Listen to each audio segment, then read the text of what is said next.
En début d'après-midi de ce 6 janvier 2023, un gros porteur des forces aériennes turques atterrit à l'aéroport international de Goma. Debout Congolais, unis par le sang, unis dans l'effort pour l'indépendance. Ensemble, défendons la patrie et gagnons cette guerre insensée du M23, appuyée par l'armée rwandaise. Batela Ekolo, Bendele Koyate.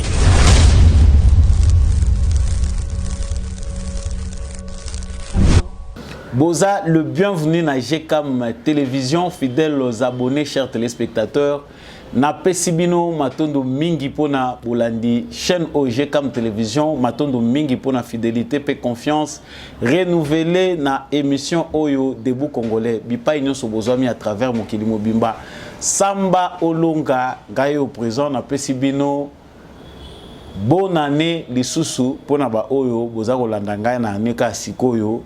Pe bave ya malamu pona 2023 kasi boyebi ete ya mboba sango na biso ebanda nazaka na tina ko rappeler na biso ete justice ya nzambe erataka moto te soki okoéchapper na contrôle na biso na mukili nzambe ba échapaka yete tango zosala mabe to malamu tala kaka avenir yebake si tu ne payes pas sur terre les fruits de tes actes soki okozwa ngote yeba que même dans l'au-delà, tu finiras par payer les prix de tes actes.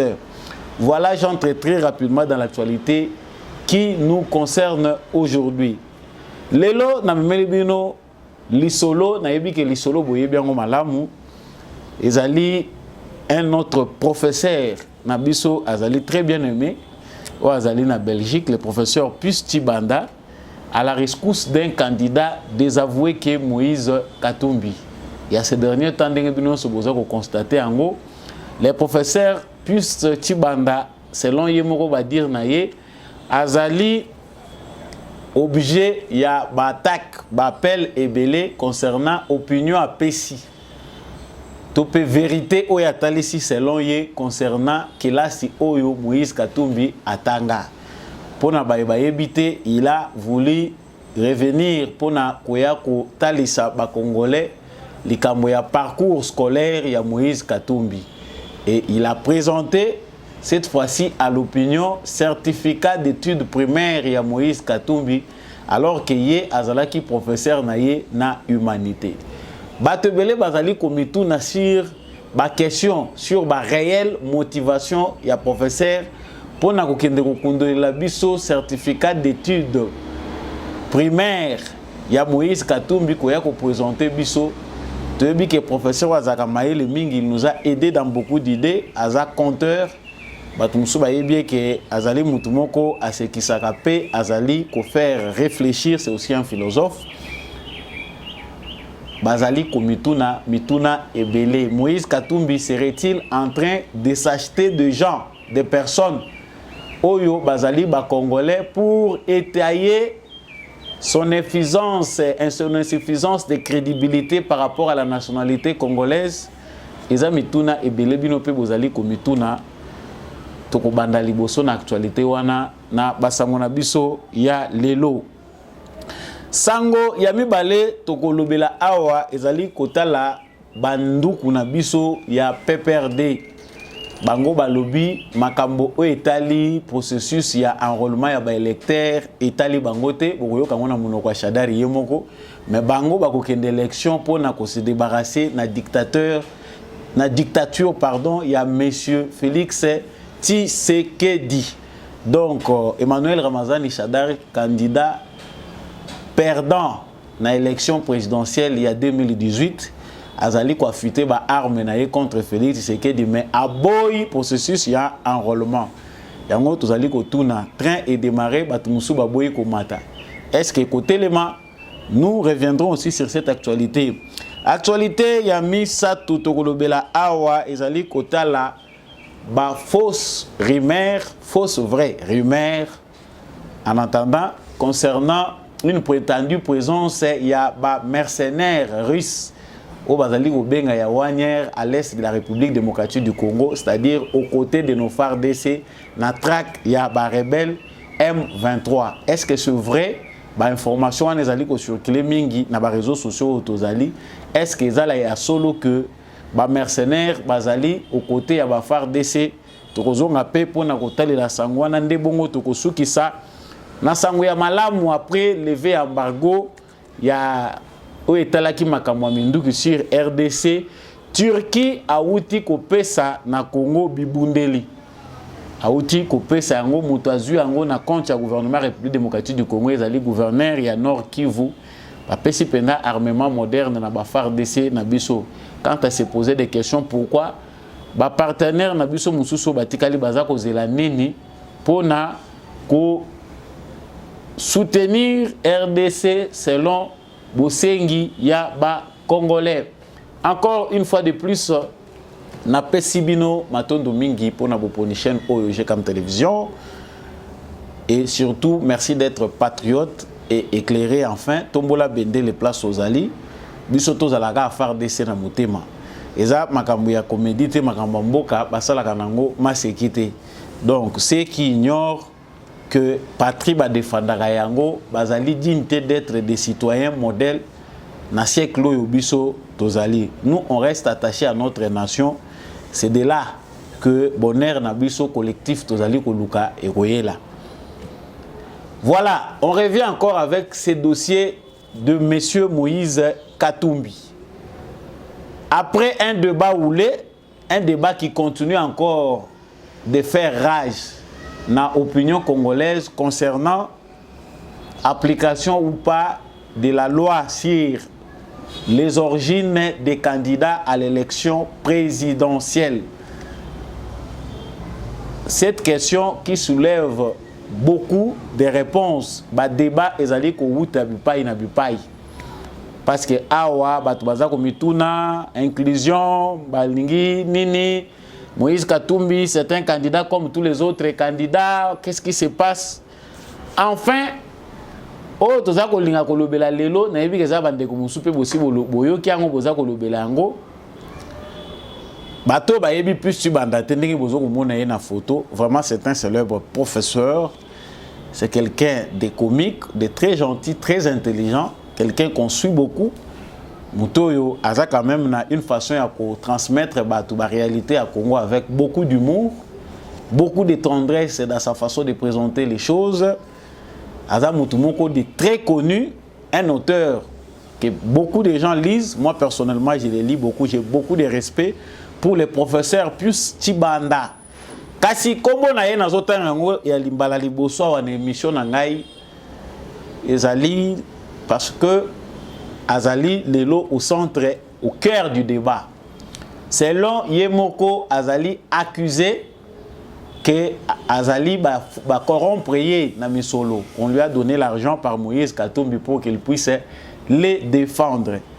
Le débat a commencé quand? C'est lorsque les professeurs plus Tibanda s'est invité au débat qui opposait Moïse Katumbi à certains Congolais, la plupart concernant ses études faites, concernant sa nationalité. C'est de là qu'est sorti le professeur Pusti Banda pour na kolobela likambo etali Moïse Katumbi pour na kotali sake azali élève naye na secondaire et que lui connaît Moïse Katumbi, il l'a enseigné aux humanités.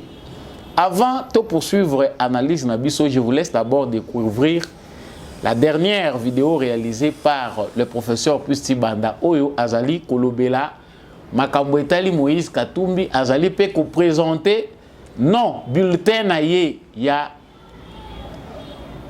secondaire mais certificat naye d'études primaires Oyo ye azwa kitango asilisi 6e année primaire. Suivez d'abord cette vidéo que vous avez peut-être déjà suivie et puis on revient. j'espère que vous avez bien fêté Noël, que vous avez bien fêté la bonne année. Il n'est jamais trop tard. À mon tour, je vous souhaite une bonne année. J'espère que vos projets vont se réaliser, mais je vous préviens tout de même, vos projets se réaliseront si vous commencez vous-même par prendre des initiatives. La chance, il faut la provoquer. Mon propos d'aujourd'hui, c'est de vous rappeler que dans notre manière de réfléchir, de discuter, nous devrions avoir un esprit critique. Ne pas gober tout ce qu'on vous rapporte, ne pas affirmer des choses dont vous n'avez pas été témoin, ne pas affirmer des choses dont vous n'avez pas la preuve. Je reçois des messages des gens qui me posent des questions sur M. Moïse Katumbi Chapwe. Parmi ces messages, il y en a qui vont très loin. J'ai été accusé par certaines personnes d'avoir été payé par Moïse pour que je puisse dire qu'il avait été mon élève. Mes chers amis, c'est tout à fait logique, hein? C'est tout à fait normal que vous puissiez vous poser la question sur le niveau de formation de quelqu'un, surtout si la personne est un candidat à la présidentielle. Vous avez raison. Mais si vous partez de l'idée que M. Moïse Katumbi n'aurait pas étudié, si vous partez de l'idée que M. Moïse Katumbi n'aurait fait que l'école primaire, mais je vous demande de prendre cela comme hypothèse. Et quand vous prenez cette hypothèse-là, vous allez la vérifier. Il faut une certaine méthodologie pour arriver à la vérité. Alors, quelles sont les possibilités que vous avez de vérifier? Eh bien, c'est de voir la biographie de Moïse Katumbi. Où est-ce qu'il est né? Où est-ce qu'il a étudié? Dans quelle école? Jusqu'en quelle année? Qui peut témoigner? Est-ce qu'il a eu des collègues qui peuvent témoigner? Est-ce qu'il a eu des professeurs qui peuvent témoigner? C'est dans ce sens-là qu'un journaliste m'ayant posé la question, en me montrant un certificat d'études primaires comme le seul diplôme de Moïse Katumbi, eh bien, je lui ai dit non. Est-ce qu'il y a beaucoup de Moïse Katumbi Chapwe au Congo? Parce que celui que moi je connais, il est allé plus que ce que vous prétendez là. Et alors, lorsque je vous dis par exemple que j'ai été professeur à Kapolo et Mission de 1981 jusqu'à 1987, je vous donne une piste, vous pouvez vérifier.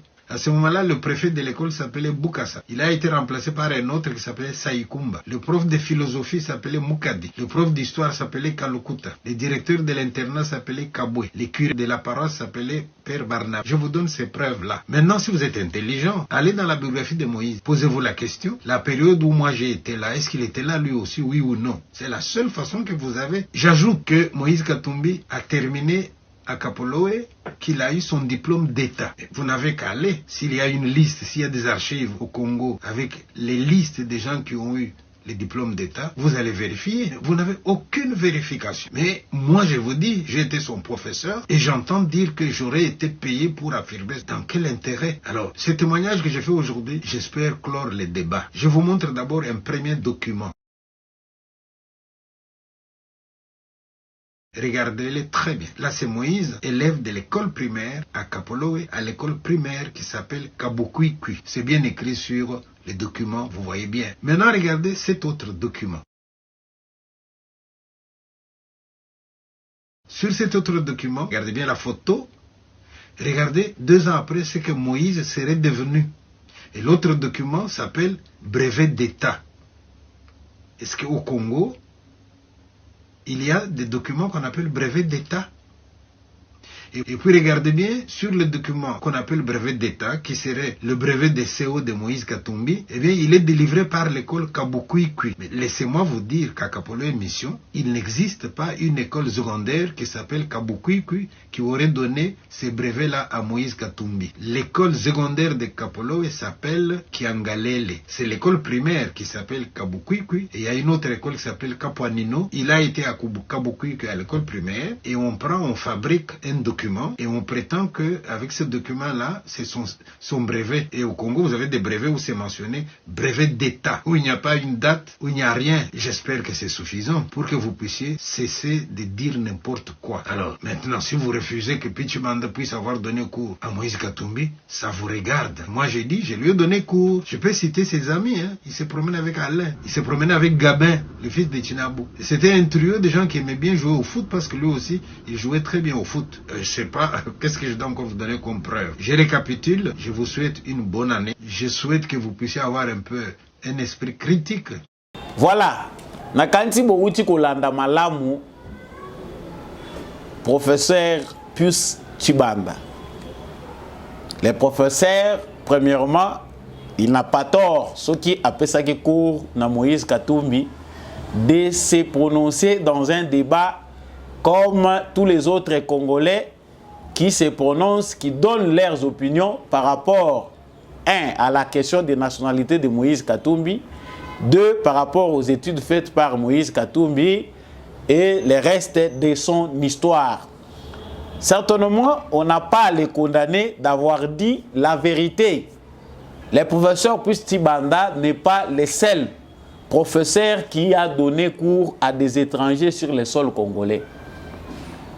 Ndenge professeur Pusti Banda a tangisi Moïse Katumbi, si cela est vrai, parce que biso tozali na ba preuve palpable, tangible, on aurait aussi besoin d'écouter quelques amis bato batanga classe na Moïse Katumbi, ba collègue na ye ya secondaire, ba collègue na ye ya humanité, ba meka pena nuko sala moi makelele toyo kapeke mutu pa zaka na baninga na ye, parce que outre le commerce rendre ye célèbre jusqu'à entrer en politique et le football, nanu vraiment les solo makasi beta maté na makambu ya kelasi na ye. Les mystères qui entourent aujourd'hui Joseph Kabila autour des études qu'il a faites, parcours na ye scolaire, baninga na ye, place à Kolela pendant 18 ans. Mutu atikalaki koyeba camarade ya Joseph Kabila te oyo batangaka na ye na classe. Mutu atikalaki koyeba quartier moko très connu te oyo bamasa ne bayebelaki ye. En tout cas au Congo, jusqu'au départ de Joseph Kabila, tout est demeuré mystérieux. Aujourd'hui, ce sont les mêmes questions que certaines personnes se posent autour. Il y a un mystère où ils allaient entourer Moïse Katumbi. Mais professeur Nabiso a présenté Biso ndenge bolandi na vidéo wana. Certificat moko ezali kolakisa ke Moïse Katumbi azwaki yango ndenge boza kotanga yango. Ce certificat là atteste bel et bien que Moïse Katumbi a fait ses études primaires. Ndiango malamu ba études primaires na ye asali et azui yango na 1978 certificat na ye wana ndenge boza komona yango. Donc elongi pe eza ya koluka te, eza bel et bien ya Moïse Katumbi ndenge tomoni yango. C'est un gentil petit garçon, aujourd'hui devenu président équipe ya Mazembe, aujourd'hui aussi candidat déclaré à la présidence de la République. Au Congolais belé baza prêté, il y a quoi accepter, parce que ça demeure injuste pour certains Congolais qui trouvent que Moutouana azali moko na bangote, il n'a pas qualité de se présenter comme président de la République. Bon, professeur Pusti Banda azalaki professeur de l'école primaire ou bien azalaki professeur na humanité, azalaki enseignant ou bien azalaki professeur. Tant que baza ko réfléchir à bamituni et logo ya liboso baza ko tuna balobi l'homme est un être d'intérêt. Qu'est-ce qui a poussé notre gentil professeur Pusti Banda, qu'on respecte beaucoup, à avoir une telle motivation pour défendre l'individu Moïse Katumbi dans une situation si complexe? Parce que ce n'est pas une situation qui émane du hasard. Ce débat ici n'est pas inventé comme ça par enchantement. Les Congolais ont un vécu sombre qui fait qu'il puisse y avoir de la méfiance vis-à-vis de certains étrangers, certaines personnes qui ont des origines étrangères sur leur sol. Méfiance oyo et botamika boité nazar. Ba Congolais ba lembi mingi, bozo ba ya ba paya oyo ba yambami na Congo, ba Congolais ba considérer bango pe lokola ba fils ya Congo, mais oyo ba komi lokola obstacle pour la construction ya état ya malamu tout pe pour la organisation de l'état congolais. Mais le professeur Pusti Banda, qui est dans ses droits de fournir des preuves là où tout le monde le demande. Bato bazalaki na tina ya komona monsieur le professeur Alex Abiso bulletin, soit copie moko ya examen ou ya interrogation. Oyo Moïse Katumbi asalaki na kuro ya zalaki kopesa.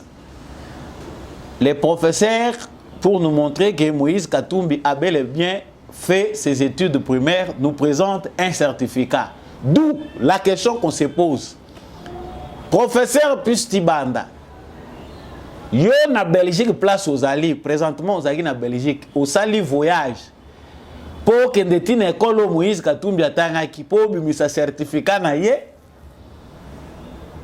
oya ko présenter biso en termes de preuves que au sali au mena qui recherche na yo, ou certainement certificat wana yo poza na copie nango moko original ou bien yo muto gardaka original ya école primaire wana oyo yo ozalaki te c'est que yo nde muto ozalaki ko garder yango pour oya ko présenter yango na ba congolais en cas de besoin. Batu baza ko mituna intérêt nini oyo professeur azanango parce que déjà entendre le professeur nous a donné une très belle leçon. Ya koyeba ko vérifier ba fait ko landela likambo soko ozana na ba preuve te ndenge nini ko yeko memango te. J'aime bien ce côté là philosophique moraliste. C'est un professeur en tout cas soko lobi ote yamate na masolo to pe na makambo nyonso puis si banda salaka. En tout cas, je ne sais pas si vous êtes un vrai Congolais. C'est quelqu'un qui nous fait réfléchir, qui nous fait sourire en réfléchissant. Mais awa mituna eza les gens et là etinga ina kende kotuna Nathalie na lobi mais qu'est-ce qu'il y a vraiment réellement? Quel intérêt les professeurs a pour aller vraiment se mêler na ba wanyo oyo mutuna mutu balobaki ke mutuna mutu équipé ba wanyo na ye que chacun s'occupe de ses oignons. Mais qu'est-ce qui a fait pousser notre professeur à apporter de telles preuves? Batu bazali kolobake 4 ans passés ou 5 ans, les professeurs puis avaient rencontré Moïse Katumbi, qui est son ancien élève, selon ce qui est connu. Bah, échanger qui depuis là ils sont très accrochés, baza ensemble, et cela ferait que cette proximité fasse de sorte que professeur a apparaître dans un moment où au moins la classe naie azali na ba problème. Parce que tout le monde que Kokoso ezali kolanda Moïse Katumbi parce que awa likambaza ko lobela penda mingi awa baza ko betela CT ezali kamba ba diplôme té. Il y a un certificat d'école primaire. Bon, il y a de ceux qui en tiennent compte pour savoir réellement le parcours.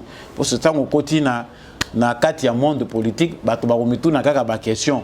O lukape ou éclairer bango d'une manière ou d'une autre.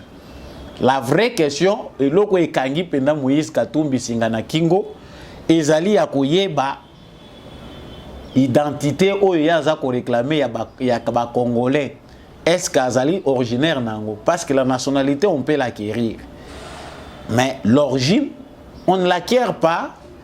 Il n'y a pas en droit un principe de droit qui fait que Bazwa Moutouba comme ça est originaire alors qu'il est un allochtone. Les alakaté. À la place du certificat d'études primaires, montrez-nous le bulletin. Parce que le certificat est intact. Hein? Quand le document est lobby, en tout cas, il faut les bien garder dans les conditions vraiment. Il y a des conservateurs dans les sciences et techniques documentaires, des archivistes dans les documents. Parce que tout est intact et l'encre, rien vraiment. Même à travers ça, c'est flou. Ou bien, mais qui un peu jaunir, le professeur avait bien gardé ça. Ndenge, Aïza ko présenter biso yango. Mais présenter un tel document, tant que tu as dit que tu as des difficultés, tu as concrètement. Moïse Katumbi, abotama na kilwa, to abotama na kashobwe. Ça, c'est aussi une autre question que les gens se posent. Parce que dès que vous avez une distance séparée, kashobwe na kilwa, ils attendent moulaï.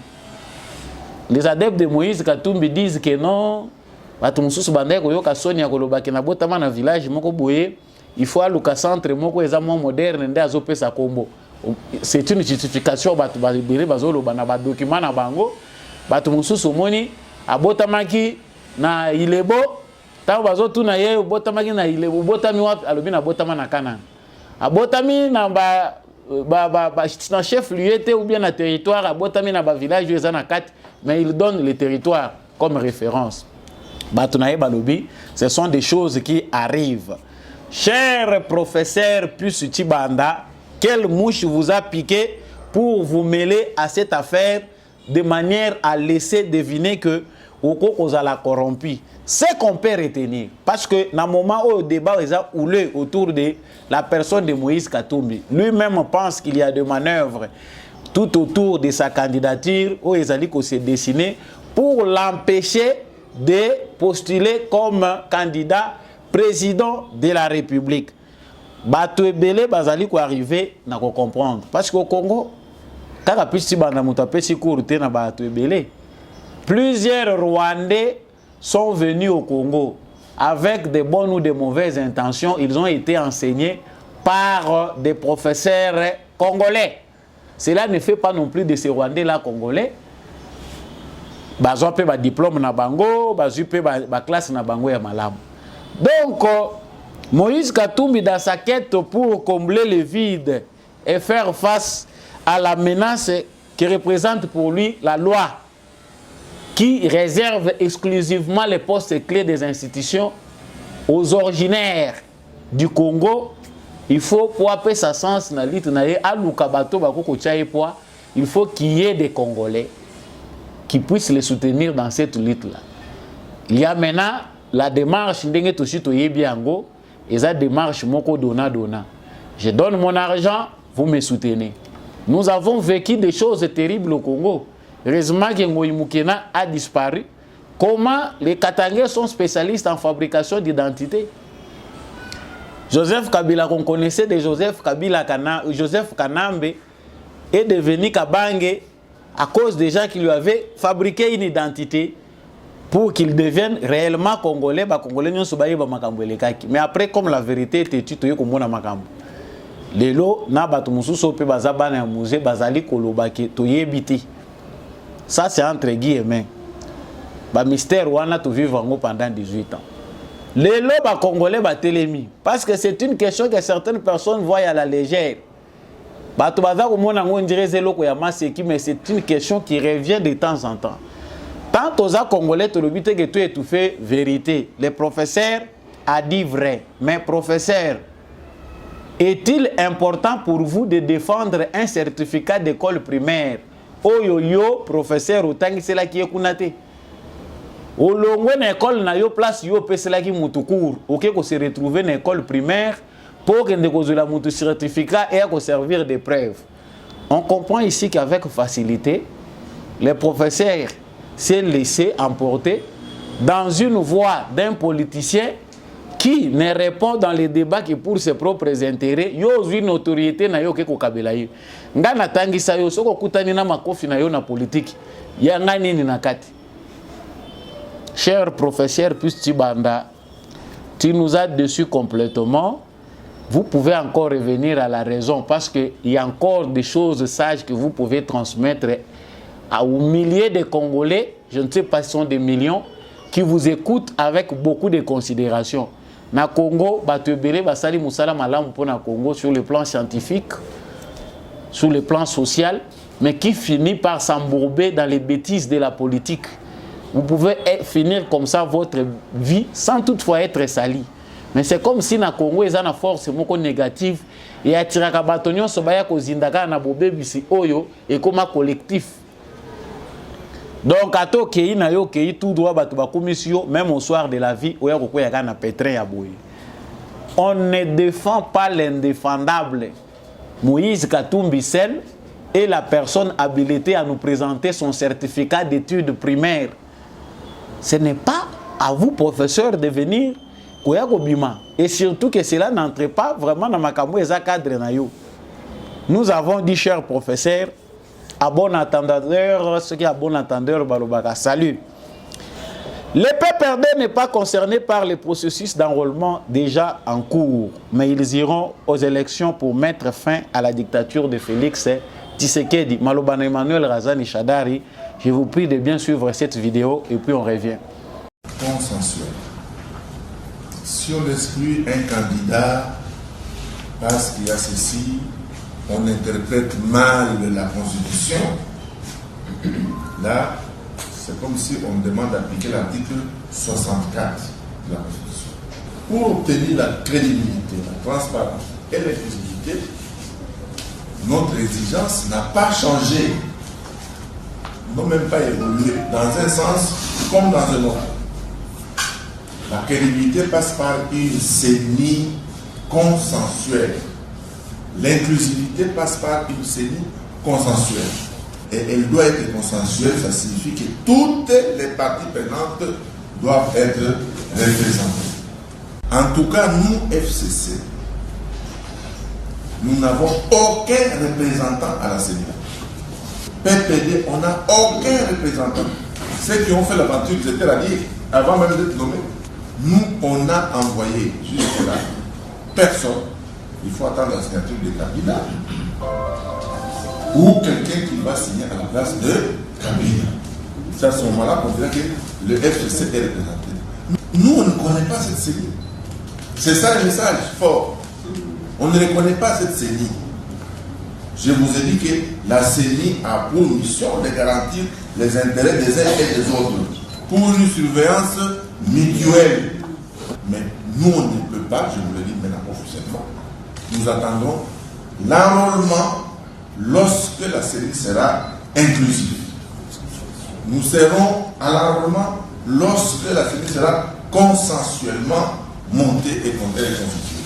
Nous irons aux élections pour balayer la dictature qui est là. Nous irons aux élections pour balayer ces régimes tribalistes corrompus. Nous irons aux élections pour enlever cet État failli, cet État déliquescent, cet État déstructuré. Nous irons aux élections pour faire partie des voleurs.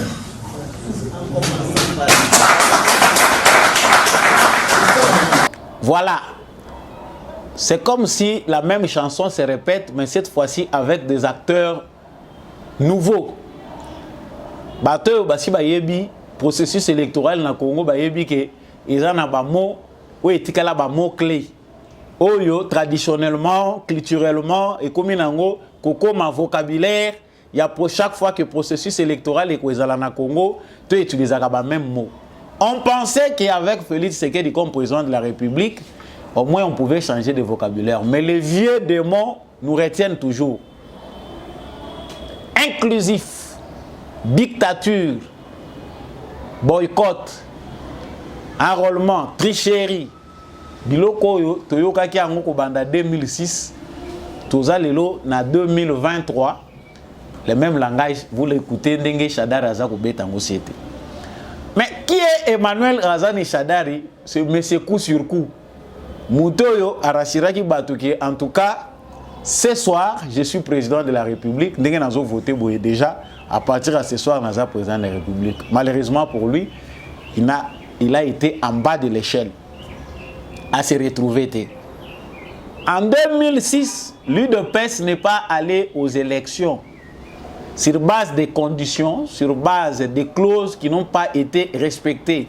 Il y a UDPS qui a à son âme Etienne Tshisekedi ça a coup de chapeau parce que Makambo Aloba a rattrapé Bisso.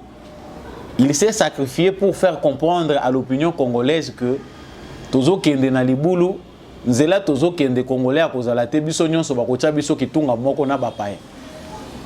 À cause du recensement et de l'identification nationale de la population, Etienne Tshisekedi et son UDPS ne sont pas allés aux élections en 2006. Pourtant, cela n'a pas empêché Joseph Kabila, Jean-Pierre Bemba et les autres d'aller aux élections. Cela n'a pas non plus empêché les Congolais immatures qu'on était de ne pas suivre la voie de ces vieux sages-là pour ne pas aller aux élections. Les Congolais, peu importe le discours de Tshisekedi, qui lui a coûté la vie. Bato bazako yeba bien histoire ba yebi que Etienne Tshisekedi akenda na stade libanda ya stade ya 20 mai. Bokende na biloko wana te bazana mutu na bango na poche. Peu importe c'est dire, il a été un prophète incompris. Ba Congolais tokenda ko voter, tokenda élection contre éclairer na biso wana to perda. La conséquence nous la savons, élection et salema nango. Selon les bouches, les voix intègres, c'est Jean-Pierre Bemba qui avait gagné les élections. C'est Jean-Pierre Bemba qui avait gagné les élections parce que les Congolais comprenaient que face à plusieurs mal, tout le cas moindre mal. 1 plus 4, Batunion Sobazala qui désavoué, Moutuna 1 plus 4, Kabilana 4 vice-présidents, Moutouazala qui a coûté la Misukuna Zalakiti. Mais lorsque les Congolais se sont butés à la difficulté de trouver que parmi ces escrocs, il y a de nombreux escrocs. mais mutunini toko kozwa a cause la ta moindre mal attaque à cause la mobulu mais ayo kata biso ma en tant que congolais te bemba ngope batu ba congolais ba ponaki boatu na ye ezindisaki ba congolais na katikati ya mai, il s'est retrouvé à la CPI. Les élections ont bel et bien eu lieu dans n'importe quelle condition. 2011, nous sommes allés aux élections. Les traites en marche, balobaka ezalaka facile na mukili, tangu yo zosala baninga mabe. Mais mukoleko koma tour na yo ndoko lela. Ah kutu bazosala bino mabete parce que tout est clair. Bino nde mutu bozo rendre ngo compliqué. 2011 batu baki élection. Batu nyonso ba comprendre que vitesse ya bakabiliste soki boboye élection bakosala ngo. Na 2018, l'agenda de la Mouka avec Martin Fayoulou en tête a fait que ba distraire ba Congolais, totika Kabila sa la manœuvre parce que ceux qui toyoka kaka Fayoulou, toyoka kaka la Mouka, nde boycott ya ba élection à 2018. Na minute oyo, to éviter ceux qui ba Congolais, to ngai procédure nini o to ngai to écarter Joseph Kabila na pouvoir. C'est être des réunions en réunion, de voyage en voyage. Opposition lobby, tout faut to sangana, to salaboye, bazo sangana boye na butu baza hier. Aujourd'hui, entendre Emmanuel Ramazani Shadari qui engage Joseph Kabila. Balobi enrôlement wana bango baza concerné na ngote. C'est le même langage que Fayoulou avant de se recadrer pour qu'il s'enrôler à l'obake, nous avons été piégés. Balinga qui va piéger biso poto kendete. Mais au moins lui a pris sa carte.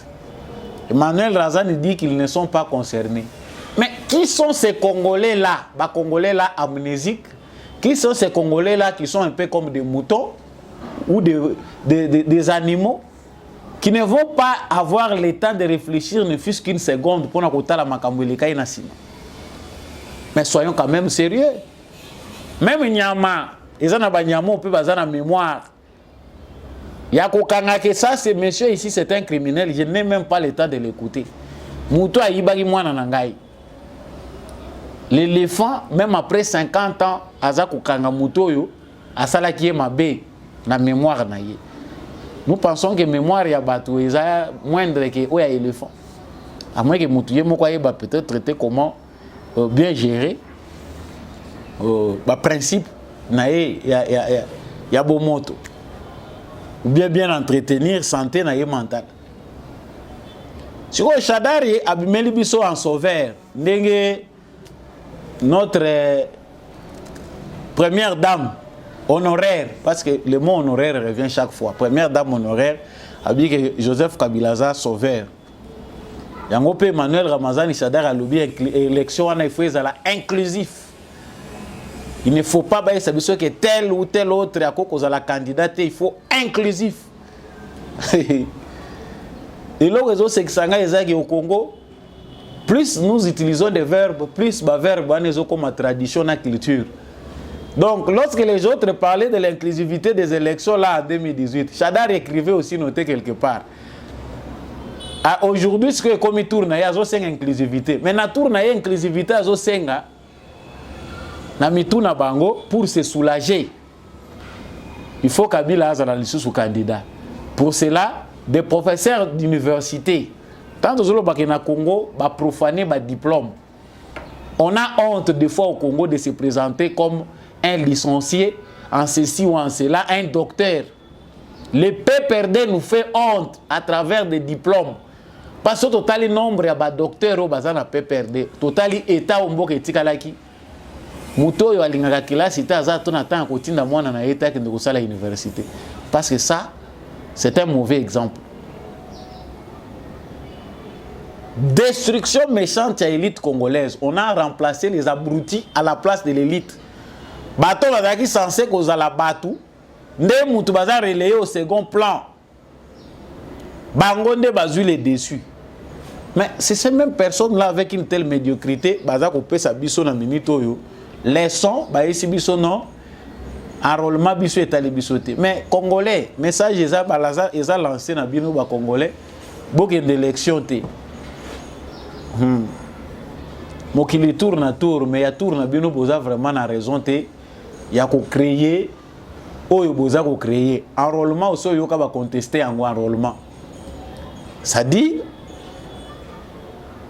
la manœuvre est ailleurs muto ya yaka makolo ba musuna mutuna bango bazo réfléchir n'importe ba kadogo ba musu ba lobby biso tozwaka pouvoir na passe to yaka to lataka ba bot to yaka boye pouvoir yango bango bazongo na pete ba komosaka na nango oui ndenge ka bopesa ki yango au le main il faut aussi kolinga kozwa ngo au le main ce qui procédure ya normal yango il faut besoin la pouvoir bokozwa ngo mais nos chers frères ne voient pas les élections bango eloko baza ko mona plus c'est l'insécurité yango eza appel parce que biso toluka ka makambo tozo koloba plus tozo loba makambo ngo tozo mona ngo ezo kokokisama awa l'insécurité c'est la manne qu'attend toujours baza kozela ki banda kokoya ka chaque jour bato ceux qui s'accrochent aujourd'hui à Kabila ne pensent pas aux élections c'est l'insécurité qu'ils veulent c'est les désordres qu'ils veulent créer non biso tokotaki te na position électorale mais cette dynamique là n'a pas de soutien yebisanga i Congolais kolobaki to ko s'enrôler te po Chadara lobaki mais faut être fou donc ce discours là ezalo ko mutozo prêcher na désert vous ne vous adressez pas aux personnes vous adressez à un mur un discours oyo ezako s'adresser na basour vous ne vous entendez pas bayoka batu mususu me bakoyoka binoti. Moi je pense qu'il est impérieux au gouvernement de la République, au président de la République, de prendre de bonnes dispositions concernant la sécurité. Pour te dire que Batebele bazoluka ba manœuvre ou est lié na l'élection. Nous avons dit les élections ceux qui ont boyi kozwa carte d'électeur tant on va clôturer kozwa carte d'électeur tu éviter ceux qui ont une session spéciale ya batu bazwa kate et kozala ka pété parce que bato pe barataka tourna bino pe bazwa ka ngo pété. Et puis on en passe. La deuxième chose qu'on attend ici, est que il faut que ces gens qui se disent, parce que créer un front et aider les Congolais à voir très clair. Vous avez les mêmes pensées, vous avez la même rhétorique. Les gens savent que vous allez déjà ensemble. Mais faites-le de manière officielle. Comment les Congolais comprennent que les gens, Bakatumbi, Fayoulou, Ndenge Bazako prétendre que ça la réunion ensemble, que ça soit officiel. Comme ça, tous les Congolais auront des conclusions. Nous avons dit, il n'y a pas de mercenaires russes au Congo, c'est une manipulation qu'il ne faut pas considérer. Vous avez tous remarqué comme moi que Makambweza koleka mingi na bato yo ba choisir musala ya kosala ka manipulation. C'est-à-dire bango exercice au bango basali eza ko vanda ka tongo midi pourquoi devant ba ordinateur na ba téléphone portable pour raconter des bêtises dans la vie de manipuler dans l'objectif de manipuler l'opinion. Ces gens-là ndenge tosi to lobango bato belé pe ba lobango boyebi ils sont dans les réseaux sociaux au Tozali tongo midi pourquoi balala kana pongite 2 heures yazo pesaka batu ba fausse information. Les mercenaires russes seraient à Goma selon les informations de certaines personnes. Cette question a été posée au président de la République na ba journaliste à France 24 to TV5. Et Batou, il faut savoir que c'est la France qui pose les questions au président congolais. Nous avons pensé par rapport à les mercenaires et à Wagner, est-ce qu'on a pris à engager. Et le président de la République a bel et bien dit que Ezali mode. Parce que plusieurs pays, Bazali Koluka Kosala Yango. Mais nous avons beaucoup de Congolais ici, bien formés. Ceux qui vont former, bien équipés, est-ce qu'il faut amener des mercenaires qui viennent de la Russie pour que les Congolais soient capables de faire ça? Mais comme il y a des gens qui veulent salir bateau balingi kobimisa image ya Tshisekedi que a commis quoi engager ba mercenaires, il a échoué. Maintenant il met aux côtés de l'armée des mercenaires. Il y a des gens qui font des montages pour nous représenter que Tshisekedi a des mercenaires, il y a même des gens qui font des photos.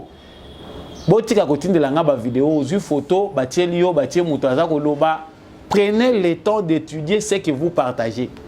Avant la vidéo, on transférait en 4, 5, je vais nous temps. Ce que c'est compliqué, le vérifier pas mon à cause de la vision large ou bien moi capacité d'analyse malam ou bien à différemment que yo.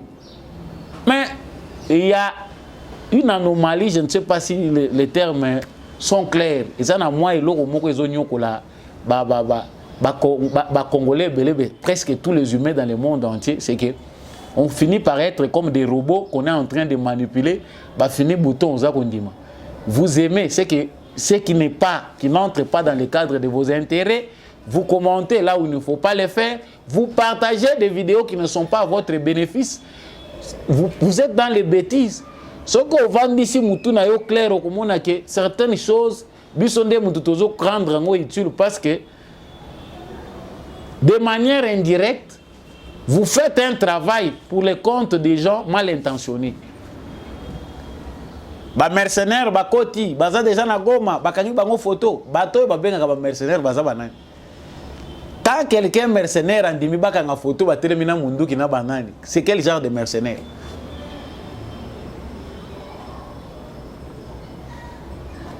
La réponse est bel et bien claire parce que pour ceux qui voient, l'armée congolaise est en pleine réforme.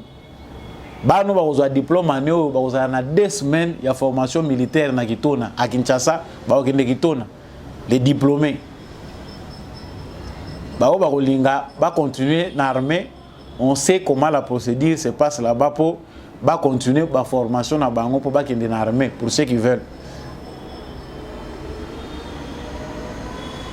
Mais ici, il y a des gens qui relaient. Yo oza Congolais, oza relayer biloko sans preuve. Parce que même moi, je ne serais pas content. Il y a des Congolais, Bambinga, Baza fort, ils ont un mental d'acier qu'on peut former.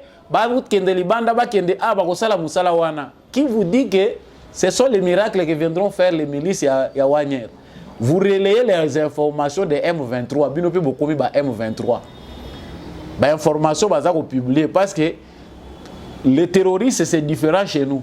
Lorsque ce sont les terroristes déclarés par le gouvernement congolais, ils ont le droit d'exister dans les réseaux sociaux.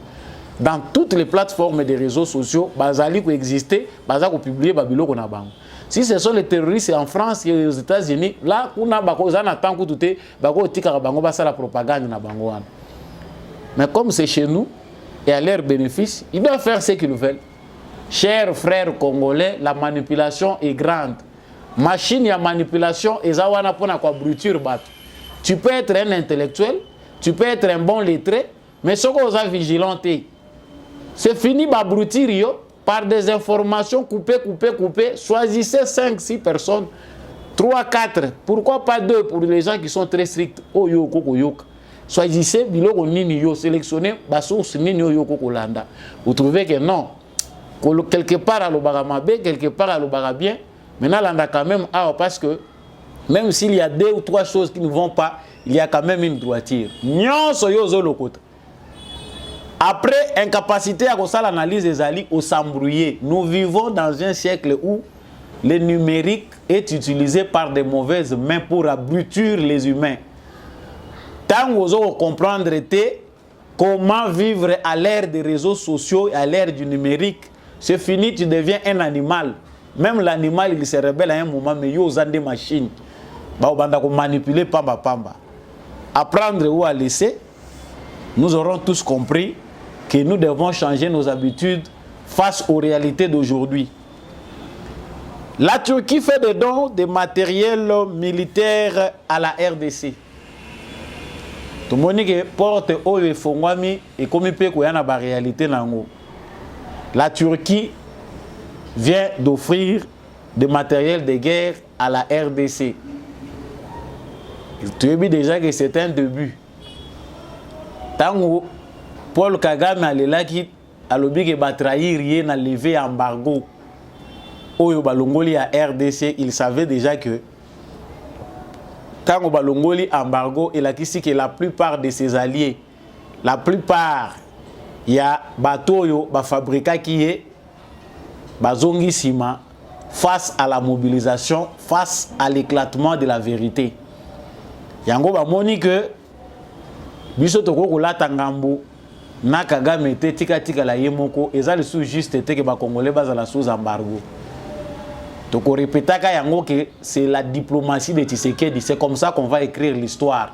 S'il y a des gens qui cherchent à vous tromper, non, c'est la diplomatie de Félix Tshisekedi qui a mis dos au mur la communauté internationale pour que Congo ait un embargo. En deuxième position, c'est notre mobilisation en tant que Congolais. Cette mobilisation-là n'a été possible qu'avec la force politique de Félix Tshisekedi, la volonté politique de libérer l'espace. Côté que la Congolais, liberté wana. Aujourd'hui, tous sont fiers partout aux Agoloba. Dès na loba, il faut na lobela ngona sa mesa. Ils ont le rôle à Péro lui arrêter à s'exiler mo na makasi. Awa muta ko s'exiler azate. Seulement dans le respect des droits. Mais nous avons notre liberté de parole. Aujourd'hui, les Congolais, partout où ils sont fiers de dire des choses dans le cadre de la défense des intérêts de leur pays. Mais c'est l'air Tshisekedi yo lingi to pesa ngona bénéfice na yo pour ça la gini. Yo lingi o s'approprie ngo et comme honneur na yo. Non non non. Ezalaka bongo te.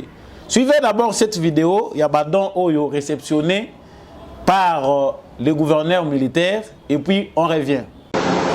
En début d'après-midi de ce 6 janvier 2023, un gros porteur de forces aériennes turques atterrit à l'aéroport international de Goma.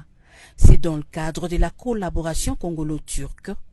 Le président de la Turquie, son Excellence Recep Tayyip Erdogan, trouve une bonne manière de dire non à l'agression de la République démocratique du Congo en dotant les forces armées de la RDC du matériel militaire très moderne. C'est pour améliorer les conditions des soldats loyalistes sur les lignes de front. Le commandant d'Algique, représentant personnel du président turc, les a remis au gouverneur de la province du Nord Kivu. C'est dans un cadre dedans que nous aimerions vous remettre ce papier pour formaliser cette remise.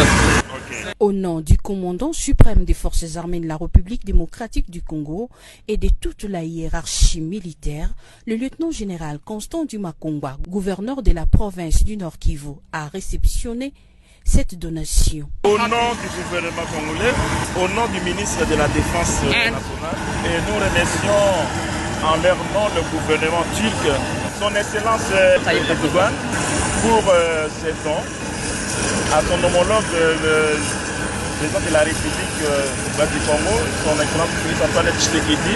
Et en leur nom, nous recevons avec beaucoup de joie au moment où nos unités au front en ont grandement besoin. Nous comptons sur cette coopération que nous croyons dans l'avenir, ça va produire encore beaucoup de fruits pour les biens de nos deux peuples, donc les Turcs et les RD congolais. Il l'a remis à son tour au commandant 3e zone défense, représenté ici par son adjoint en charge des opérations et renseignements. Nous ne faisons que remercier au commandant suprême des forces armées de la République démocratique du Congo et de la police nationale congolaise, à travers son représentant légal dans la province de Nord Kivu, aux efforts consentis qui est en train de se donner pour améliorer tant soit peu son armée. Le matériel que vous nous donnez, je pense que ça va nous soulager beaucoup au front. Ce don est inscrit dans le cadre de la levée de la mesure de notification qui pesait sur la RDC au Conseil de sécurité de l'ONU, fruit de la diplomatie offensive du président Félix-Antoine Tshisekedi suite à la guerre par procuration rwandaise faite à son pays, la RDC. Voilà, vous venez de voir la réception, il y a armement wana Minduki et Bande Koya. Aussi tolobaki yango awa comme par prophétie que Minduki Koya mokili mobimba. Yozo kozana retard, olobi Rwanda balobi bazo avancer. Non. Cette guerre là injuste va retourner de là où elle est venue. Ezana mutu mususu ya zolo kaberera Tshisekedi. Tolongwana EAC tokota Sadek. Ce sont les erreurs commises par Tshisekedi. Yo va mettre à penser baza ailleurs. Au lieu au bundana mayele na yo ya bomoto pour transmettre quelque chose de positif aux compatriotes, yo va mettre à penser na yo baza ailleurs. C'est pourquoi nous autres on ne veut pas être des porteurs ya opinion ya bato. On donne à prendre ou à laisser, on éclaire sur base de ce qu'on comprend, sur base de nos recherches. Yo olingi aux à la porteur ya ba penser ya ba mettre à penser na yo. Ozu ya Fayoul, Ozu ya Katumbi Osangisi, Oyo Olobi Tshisekedi a commis des erreurs. Toi tu es mieux informé plus que Félix Tshisekedi. Non. Il assume la responsabilité parce que baza awa bato lelo ba komi ko revendiquer victoire balobi lever embargo eza Tshisekedi te. Eza église catholique. Te eza biso mutu na muta komo luka. L'échec est orphelin. La réussite est collective. Mutu moko ta boya ka réussite. Ceux qui sont associés à l'objet pour participer, qui ont parce qu'ils ont réussite. Mais ceux qui ont échec, ils ont orphelin. Ceux qui ont malamu munani, c'est ça qui se qualité. Ils ont biso, batunyon so, biso muto chaki poa. Ils ont biso muto kenda ekoloba. Awa, c'est Tshisekedi qui a trahi la nation à côté de la nation à EAC. Est-ce que vous savez les contours de la démarche diplomatique? Aux humains, quelques bribes des informations. Au lieu de la humilité, il y a qu'on se limiter na place ya makambo eza na niveau na yo lingo mata koleka na président. Le président de la République reste président. Même Kabila à son époque avait des informations que tous les Congolais n'avaient pas. Marge à manœuvre wana il faut toyer ko la koti Kango. Le président c'est vrai réellement un citoyen comme ba Congolais nyonso. Mais à sa dimension du président, il a des informations d'état que nous ne maîtrisons pas. Ba bataille Moussous ko engagé nation azobundango yemoko dans le silence. Il a besoin de soutien des Congolais. Ceux qui ont s'embrouillé au lingo embrouillé batunyonso. Il a trahi tozwa Sadek. Sadek ndé muto ya aussi sa guerre. Tant yo kozwa Sadek, oye na ngonde Sadek muto aussi solo guerre. Tant kozwa Angola ebakisami ndé guerre ekosila. Ceux qui analysent comme lieu difficile, zalata observateur. Ou lieu comme nuisible pour d'autres paisibles citoyens. Baza besoin ba yo ka makambo eza epesa kimia yo zoya kwa mbrouiller bato. Tshisekedi a échoué, qu'il ait le courage de revenir à la raison. Tant que ça le mandenge yo lobité, ozongo lobi non, on peut se tromper aux êtres humains. Nous aurons compris. Bino bato bolandaka, yebaka mutuni ne kolanda oluka pongi. Ezate ke biso toyaka potoko sabino. Quand ça ne va pas, on dit que ça ne va pas. Quand ça va, on dit que ça va. Politique est tellement l'écolo que certaines personnes qui se sont improvisées pour parler des choses politiques ne maîtrisent rien. Makambo ese bandaka kala, bamusu bazako mona ngo dire bandinde lelo. Bazo kata mboka monsieur kei, au moins M23 baluki, Tshisekedi azo sala nini? Sala par na yo, Tshisekedi a sala par na ye. Il a un mandat, oye a coupé c'est la bilan. Quand cette guerre va finir, vous verrez ces démons-là va changer forme. Qui a aujourd'hui mis Kagame mal à l'aise? Si aujourd'hui, erreur est à Félix Tshisekedi parce que à côté na Katia EAC, c'est parce que l'EAC aujourd'hui est un organisme criminel Kagame Azakuna. Mais est-ce que depuis que Félix Tshisekedi est dans l'EAC, dans la communauté des États de l'Afrique de l'Est, est-ce que Kagame est à l'aise? Mais cette façon-là d'adhérer là-bas et permettre que RDC soit un plus. Et ça n'a pas contour rebelle, ça reçoit. Yo reçoit résistance à Kagame, au Tchango na ordre lobino, et c'est Félix Tshisekedi qui échoue. Il a été induit erreur par certains de ses conseillers. N'embellissez pas, vous êtes limités. Chers téléspectateurs, vous aurez bien compris. Nous nous approchons aux meilleures choses. Et Zali Baleur, tête aux autres que la bino, ce ne sont pas des mensonges pour vous maîtriser. La RDC va entrer dans une nouvelle phase. Ce que vous avez Congolais, vous avez éclairé au Comona que Liboso, vous avez des droits vers une dimension où vous avez faire reculer Bissoté. Certainement, il y a des batailles où il y a rude parce qu'on sait qu'on veut passer d'une situation à une autre. Pour ceux qui comprennent la complexité de ces choses, c'est parce que aujourd'hui il y a une réelle volonté de changement. Ceux qui volonté de changement, c'est là qui étaient mais tout le monde a farce qui s'est présenté. C'est parce qu'ils ont compris qu'il y a une force aujourd'hui au Congo incarnée par le président de la République qui a la volonté de pousser les Congolais vers les changements que nous moni bango nyonso batombo qui on dirait makambango ko be bandé lelo. comprend QV. Voilà, émission Alelo et Sukiwana, les acquis sont en angai mingi koeba bino ebele kolanda plateau où il y a éclairé bien sûr plateau il y a des beaux Congolais. Ceux qui analysent ces péliciotés, nous restons Congolais. Ceux qui payent ces péliciotés, partagez, abonnez-vous à la chaîne si vous n'êtes pas encore abonné. Et surtout, tous à la FARDC na mité manabiso. À tous une formation militaire, un bon citoyen est un militaire pour sa patrie. Matondo mingi na ndegumbi à chaque fois na sima caméra oyo émission oyo et comme la bino na pesi matondo na apôtre Gérard Kabea.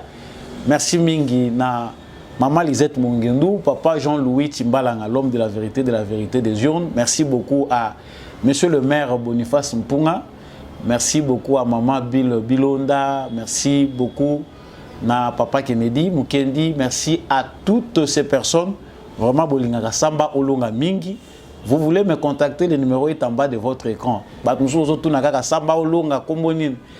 comme c'est justice. Le numéro est en bas de votre écran. Des questions à poser, vous pouvez les poser. Si vous ne recevez pas de réponses na WhatsApp, sachez-le bien que dans l'émission, toutes les réponses sont possibles parce que nous avons un Ngai Nabino, tout le monde lobby dans le prochain numéro.